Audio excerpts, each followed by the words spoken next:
왜 윌라 오디오북을 이용하는가? 얼마 전까지 내가 가장 많이 이용하는 오디오북은 아마존 킨들 오디오북이었다. 기존 TTS를 지원하는 전자책들과 다르게 성우가 생동감 있게 전달하는 플랫폼은 아마존의 킨들이 유일하다고 생각을 했었다. 다만 커다란 문제가 있다. 한국어 지원이 되지 않는다는 것이다. 그러다 방송에서 김혜수 배우님이 광고를 하시는 윌라 오디오북의 내용을 본 적이 있다. 다른 배우였다면 스치고 지나가지 않았을까? 그전까지만 하더라도 다른 읽기 플랫폼에서 지원하는 TTS형 오디오북으로도 충분히 만족하고 있으니까. 하지만 가입 후 한 달 무료라는 이용 광고를 보고 선뜻 지원했다. 처음에는 장점도 보였지만 단점도 보였다. 장점으로는 부드러운 목소리의 성우가 직접 읽어준다는 점이다. 또한 신간 도서가 빠르게 업로드된다는 것도 커다란 장점이었다. 사실 가장 커다란 장점이라기보다 최고의 장점이다. 보통의 전자책 지원 도서들은 시간이 꽤 지난 도서들이 많다. 그런 이유로 내가 진정 읽고자 하는 책들을 만나기보다 한참 고르다가 결국에 이거라도 싶다라는 식으로 듣는 경우가 많다. 단점은 역시나 소장이 되지 않는다는 점이다. 기록하는 방식에서도 조금 애매하다는 느낌이 있긴 하다. 하지만 확실한 것은 하나가 있다. 단점들은 아마존 킨들에서도 똑같다는 것이다. 결국 대한민국에서는 오디오북에서 윌라를 대체할 것은 없다. 윌라 오디오북은 요즘 핫하다는 도서로부터 시작해서 꽤 많은 도서를 지원한다. 이것은 장점이기도 하고 단점이기도 하다.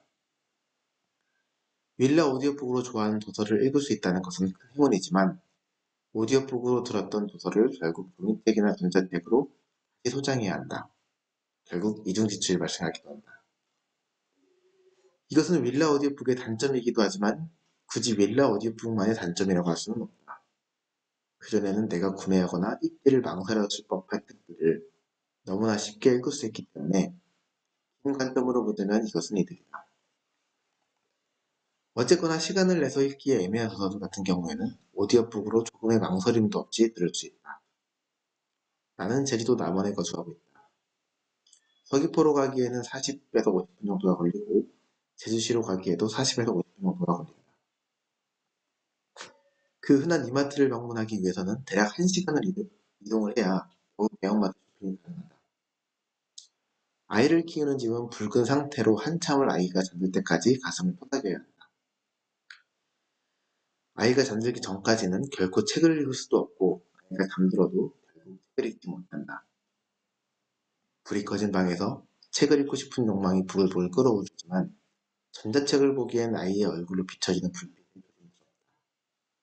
또한 하루 일과 내내 글자와 씨름하던 피로가 쌓인 머리와 눈에 글자를 담아내고 싶지 않다고 생각이 들 때면 눈을 감고 누군가가 책을 읽어주기를 바랄 때가 있다. 유튜브 음성만 듣기도 하고 음악을 들어보기도 한다. 하지만 그런 시간들이 쌓여가며 점점 자기 발전에 대한 욕구나 도서에 대한 욕심은 채워지지 않았다. 방법이 아예 없다고 생각하는 와중에 발견했던 아마존은 어느 정도 욕구를 충족하기도 했지만 결국은 원어로 듣기보다 편한 모국어로의 오디오북이 간절했다. 그때 찾은 것이 오디오북이다. 처음에는 윌라를 통해 자기계발서나 역사, 경제를 들었다. 내가 관심 있는 분야였기 때문에 집에서 정비를 하면서 혹은 자기 전에 혹은 운전을 하면서 종종 들었다. 하지만 여기에는 치명적인 단점이 있었다. 듣다가 너무 괜찮다 싶은 구절이 나오면 가졌거나 표시를 해두고 싶었다는 것이다. 하지만 그렇지 못한다는 함정이다. 나의 핸드폰은 노트 시리즈이고 태블릿은 S펜을 지원하며 노트북은 손필기가 가능하다. 나는 운전 중에 오디오북을 멈추고 차를 세워놓고 필기를 한다. 자기 위에 불을 끄고 누웠다가 다시 핸드폰으로 필기를 한다. 결국 나는 오디오북으로 소설 읽기를 활용하기로 했다. 소설을 활용하다 보니 오디오북의 장점이 극대화되었다. 아주 풍부한 연기력을 바탕으로 성우들이 풍성한 스토리를 제공해준다. 굳이 필기할 필요도 없이 가벼운 마음으로 이야기를 듣는다. 그렇게 소설을 듣기 시작하자 윌라의 장점이 극대화되었다. 차를 탄다, 시동을 킨다, 어떤 설정 없이 바로 오디오북은 내가 들었던 소설의 뒷이야기를 이어서 해준다. 원래 나는 오디오북을 들을 때 2배속으로 듣는 편이다. 때에 따라 성우분들의 연기력을 느끼고 싶을 때는 1.3배속으로 듣는다. 1.0배속으로 듣는 사람들도 있다던데 나는 템포가 길어지면 집중력이 오히려 흐트러지는 듯하다. 너무 빠르면 목소리가 집중하기 힘들고 감정이 전달이 되지 않는 경우가 많아서 나는 내 스스로 황금 속도의 1.3배속을 찾아냈다. 그리고 들고 있는 전자책이 와이파이가 연결되었을 때는 미리 다운받아 두었다가 핸드폰 조작을 하지 않고도 들을 수 있게 하게 할 수도 있다. 또는 시간 예약도 가능하다.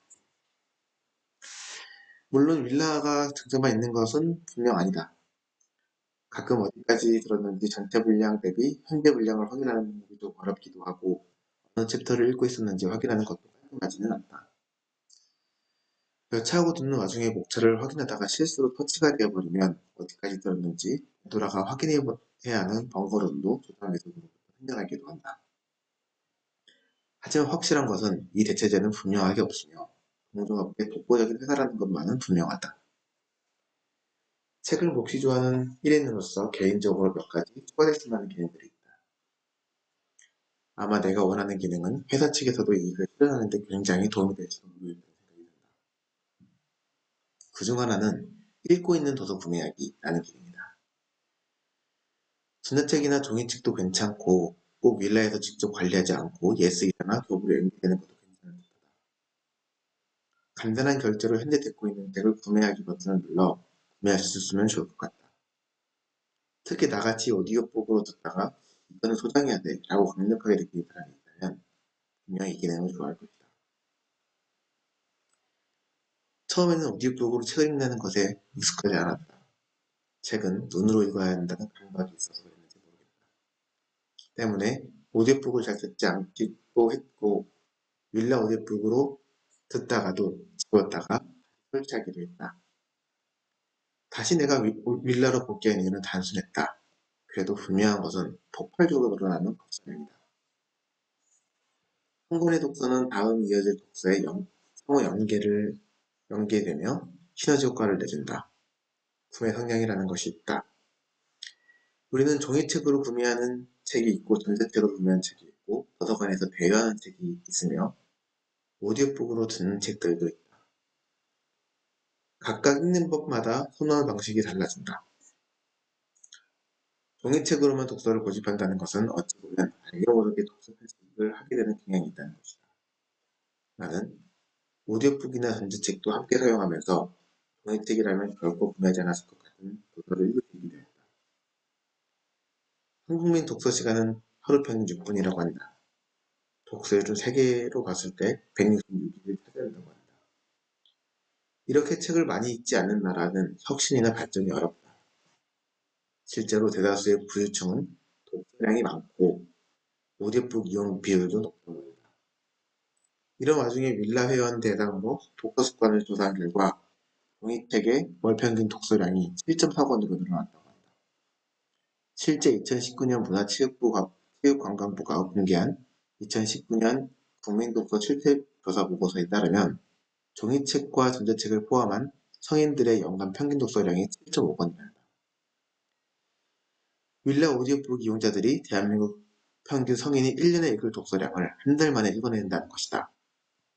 유튜브, 넷플릭스 등 구독 경제를 이용하고 있는 플랫폼들이 요즘 대세이다. 그 중에 책이라는 쉽지 않은 컨셉들을 가지고 국내에서 새로운 도전을 하고 있는 윌라 오디오북을 개인적으로 응원한다.